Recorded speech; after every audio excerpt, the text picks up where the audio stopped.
बिस्मिल्लाहिर्रहमानिर्रहीम। Hit story के साथ मैं हूं शमशाद मांगट।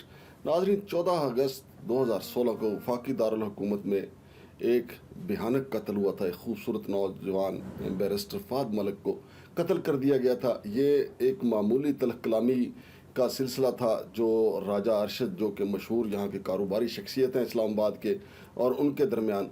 और कहा जाता है कि वक्ती तौर पे ये सुलह भी हो गई थी, थाने के अंदर ये सुलह होगी, थाने में से चले गए थे। लेकिन बाद अज़ां कुछ लोग आए जहाँ पे फायरिंग का तबादला हुआ और वो गोलियाँ जो हैं तकरीबन 43 गोलियां जो हैं बैरिस्टर फहद मलिक को लगी थी, और जिससे वो मौका पर ही जान बहक हो गए थे।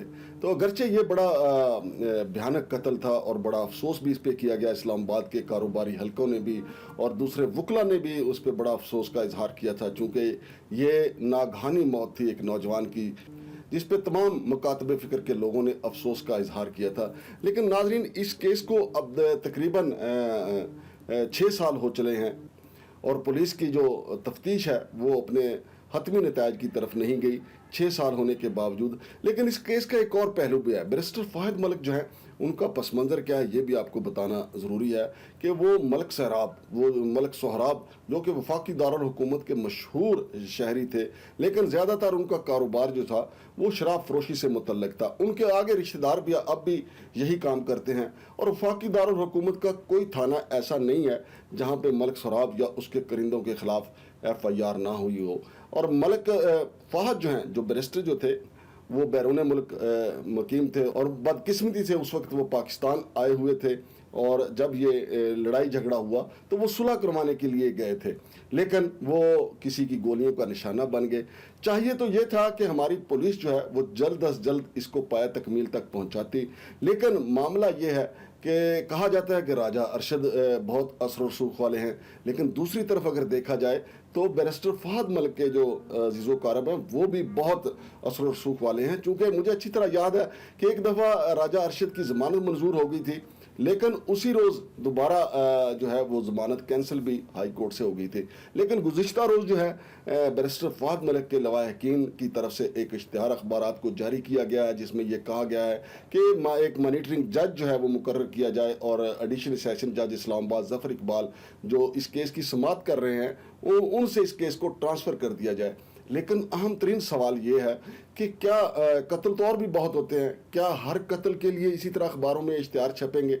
और क्या ये कत्ल बाकी जो कत्ल हुए हैं वफाकी दारुल हुकूमत या मुल्क के दूसरे हिस्सों में, क्या उसके लिए इसी तरह बड़े बड़े इश्तिहार छपवाने पड़ेंगे कि मॉनिटरिंग जज मुकर्रर किया जाए? अब गौर करने की बात यह है कि बैरिस्टर फहद मलिक की जो वालदा मोहतरमा है, उनकी तरफ से इस्लामाबाद में एक प्रेस कॉन्फ्रेंस भी की गई, जिसमें मुख्तलिफ किस्म के इल्ज़ामात लगाए गए और कहा गया कि जज ज़फ़र इकबाल जो हैं उनको मैनेज किया जा रहा है, और दहशत गर्दी की दफ़ात जो हैं वो तोड़ दी गई हैं। सवाल ये पैदा होता है कि पुलिस को अब तक 6 साल में क्या ये अंदाज़ा नहीं हो पाया कि आया राजा अरशद ने ये गोलियां मारी थी या वहाँ पे पहुँचने वाले कुछ और लोगों ने गोलियां मारी थी? अगर किसी और ने गोलियां मारी थी तो फिर राजा अरशद की ज़िंदगी को ये ग्रहण क्यों लगा हुआ है? वो क्यों जेल भुगत रहे हैं? उनको तो अब तक बाहर आ जाना चाहिए था, लेकिन वो बाहर आने भी लगे थे, लेकिन फिर अदालत की वजह से अंदर चले गए। अब एक तरीका ये इख्तियार किया गया कि अखबार में इश्तिहार देकर अदलिया को दबाव में लाया जाए। तो आज इस्लामाबाद हाई कोर्ट ने भी इसके ऊपर सख्त बरमी का इजहार किया है। चीफ जस्टिस जनाब अतर मिनल्ला ने इसके ऊपर अखबार के जो एडिटर इन चीफ जो हैं, जो पब्लिशर हैं मीर शकीलुर रहमान, और एडिटर दी न्यूज़ जो है आमर गौरी साहब, उनको भी तलब किया। और उन्होंने कहा कि इतने बड़े ये इश्तिहार छापे जा रहे हैं और अदलिया को बाकायदा फरीक बनाया जा रहा है, तो इसकी बुनियादी वजह क्या है? क्यों अदलिया के किरदार को मशकूक किया जा रहा है? जिस पे दी न्यूज़ के एडिटर आमर गौरी का कहना था कि ये गैर इरादी तौर पे गलती हुई, लेकिन अदालत की तरफ से ये सवाल उठाया गया कि लगातार 2 दिन ये इश्तिहार शाया किया गया, फिर ये गैर इरादी गलती कैसी थी? तो अहम तरीन नाज़रीन सवाल ये है कि क्या अब हर शख्स जिसके पास पैसा होगा, अगर उसको इंसाफ चाहिए होगा, वो अखबारात में इश्तिहार देगा, फिर जजों को वो प्रेशराइज करेगा अपनी मर्ज़ी का इंसाफ के लिए, वो कहेगा कि मॉनिटरिंग जज मुकर्रर कर दिया जाए।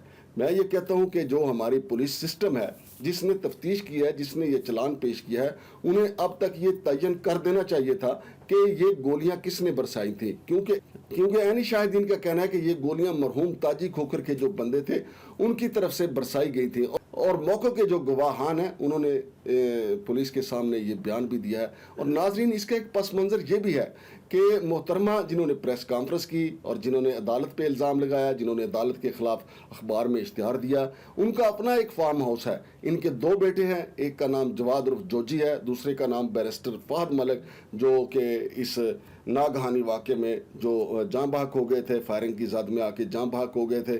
تو لہٰذا اب ان کا ایک بیٹا ہے. لیکن جب وہ زندہ تھے تو جو چک شہزاد کا فارم ہاؤس ہے اس پہ ان کا آپس میں تنازع چل رہا تھا. جو والدہ ہیں اپنے دونوں بیٹوں سے وہ فارم ہاؤس خالی کروانا چاہتی تھیں. تو لیکن بیرسٹر فہد ملک جو ہیں وہ ملک عدم کے مسافر ہو گئے، اور اب جواد عرف جوجی جو ہے وہ وہاں پہ اپنی والدہ کے ساتھ رہتے ہیں. تو ناظرین ایک طرف تو ان کا یہ کہنا ہے کہ ہمیں انصاف نہیں مل رہا، جبکہ دوسری طرف جو ہے وہ فارم ہاؤس پہ ان کا انہی بیٹے کے ساتھ جو مقتول بیرسٹر فہد ملک ہے انہی کے ساتھ جھگڑا تھا ان محترمہ کا. اور اس محترمہ نے یہ فارم ہاؤس خالی کروانے کے لیے تاجی کھوکھر کے بندوں سے مدد بھی لی تھی.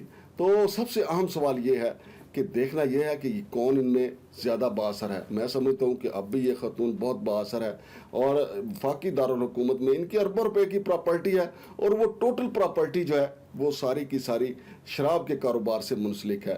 لیکن اب مبینہ طور پہ چک شہزاد کا جو فارم ہاؤس ہے وہاں پہ زائد المیاد شیمپو اور کاسمیٹکس کی دوسری جو چیزیں ہیں ان کو جو ہے وہ جعلی مورے لگا کے تیار کی جاتی ہیں اور پورے پاکستان میں وہ سپلائی کی جاتی ہیں. اور یہ زیادہ تر چیزیں جو ہے بیرون ملک سے جہاز آتے ہیں، جہاں سے یہ بلک میں اٹھا لیتے ہیں اور پھر یہاں چک شہزاد فارم ہاؤس میں لا کے اس کے اوپر جعلی مورے لگا کے آگے جو ہے وہ تقسیم کر دی جاتی ہیں. تو ناظرین یہ تصویر کا دوسرا رخ ہے. چونکہ بیرسٹر فہد ملک جب قتل ہوئے تو اس کے بعد میڈیا نے جان بوجھ کر، ویسے بھی سب کو ہمدردی سی بیرسٹر فہد ملک کی جوانی میں اس موت کی، اور محترمہ سے بھی سب نے ہمدردی کی. بلکہ ہمارا تو اب بھی مطالبہ ہے کہ جو اس کے اصل قاتل ہیں ان کو سامنے لایا جائے، ان کا ٹرائل کیا جائے.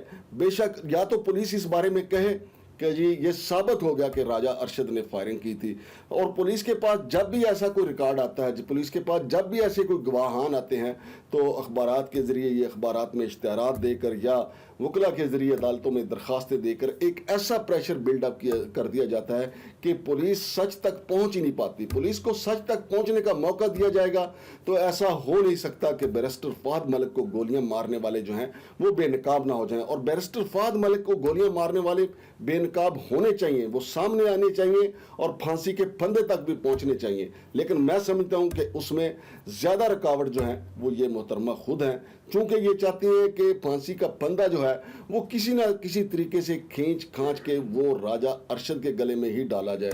لیکن دوسری طرف جو موقع کے گواہ ہیں ان کا یہ کہنا ہے کہ تاجی کھوکھر کی طرف سے جو موقع پہ بندے بھیجے گئے تھے مبینہ طور پہ ان کی فائرنگ سے بیرسٹر فہد ملک قتل ہوئے تھے. لیکن اس سچ کو تسلیم کرنے کے لیے شاید ابھی کوئی تیار نہیں ہے. عین ممکن ہے کہ یہ سچ اب بہت جلد سامنے آ جائے، چونکہ اس کیس کو بہت تاخیر ہو گئی ہے، اور فاضل عدالت نے بھی اس کا چونکہ نوٹس لیا ہے کہ عدالت کو اخبارات میں اشتہارات دے کے، مہنگے ترین اشتہارات دے کر دبایا نہیں جا سکتا.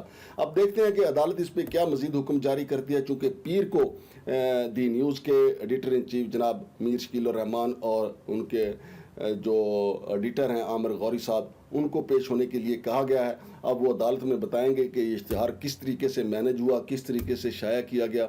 لیکن ضروری ہے کہ فاضل عدالت جو محترمہ نے پریس کانفرنس کی ہے ان کو بھی بلائے، اور فاضل عدالت یہ بھی دیکھے کہ یہ محترمہ آخر ججوں کو پریشرائز کس زور پہ کر رہی ہیں، ان کے پاس یہ پیسہ کہاں سے آیا، ان کے پاس یہ کاروبار ان کا ہے کیا. کاروبار مجھے 30 سال ہو گئے اسلام آباد میں، مجھے یہ پتا ہے کہ وفاقی دارالحکومت میں ملکوں کی شراب مشہور ہے. اور جب میں وفاقی دارالحکومت میں آیا تھا یا سہراب کی سائیکل مشہور تھی یا سہراب کی شراب مشہور تھی. اور اب ان کی آگے والی جو نسل ہے وہ بھی شراب کی سپلائی کا ہی دھندا کرتی ہے. وفاقی دارالحکومت میں مختلف سیکٹروں میں ان کے اڈے ہیں اور ان کے خلاف ہر تھانے میں پرچہ ہے، ملک طارق ہو یا کوئی ملک عامر ہو، سارے کے سارے ایک ہی دھندا کرتے ہیں.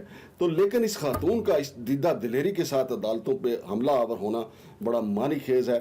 بے شک وہ اس کی والدہ ہیں، لیکن انصاف کو اور قانون کو تو اپنا راستہ خود بنانا ہے، اور انصاف اور قانون کو اپنا راستہ خود بنانے دینا چاہیے. شمشاد مانگٹ کو اجازت دیجیے.